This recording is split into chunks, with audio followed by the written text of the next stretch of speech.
জাপানে একটি ছোট্ট শহরে হারু নামে এক বৃদ্ধ শিল্পী থাকতেন। তার দোকান ছিল পুরানো ও ভাঙা পাত্র বাসন মেরামতের জন্য বিখ্যাত। কিন্তু তিনি সাধারণভাবে ভাঙা জিনিস জোড়া লাগাতেন না। তিনি সেগুলোকে আরো সুন্দর আর অর্থবহ করে তুলতেন।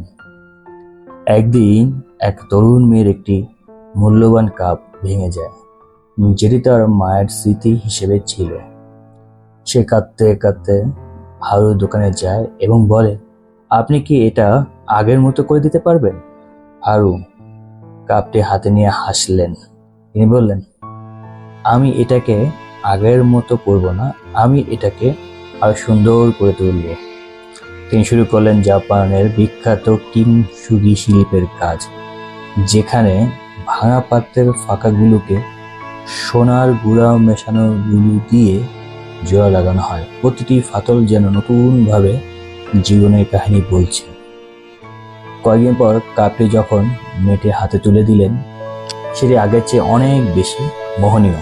প্রতিটি সোনায় রেখা যেন বলে, ভাঙা মানে শেষ নয়, এটি নতুন এক সৌন্দর্যের শুরু। মেয়েটি কাপটি দেখে আবেগে অভিভূত হয়ে বলল, এটা তো আগের থেকে অনেক সুন্দর। হারু এসে বললেন, কারণ জীবনের আসল সৌন্দর্য সেই ক্ষতগুলোর মধ্যেই লুকিয়ে থাকে, যেগুলো আমার সাহস করে বহন করেছি। The moral of the story, জীবনে ভাঙা পড়া মানেই হার নয়, জীবনে ভেঙে পড়া মানেই হার নয়। জাপানের কিনসুগি আমাদের শেখায়, ক্ষতগুলোকে ডেকে রাখা নয়, গর্ব করে তুলে ধরা। প্রতিটি ভাঙন আমাদের ইতিহাস, প্রতিটি মেরামত আমাদের বিজয়।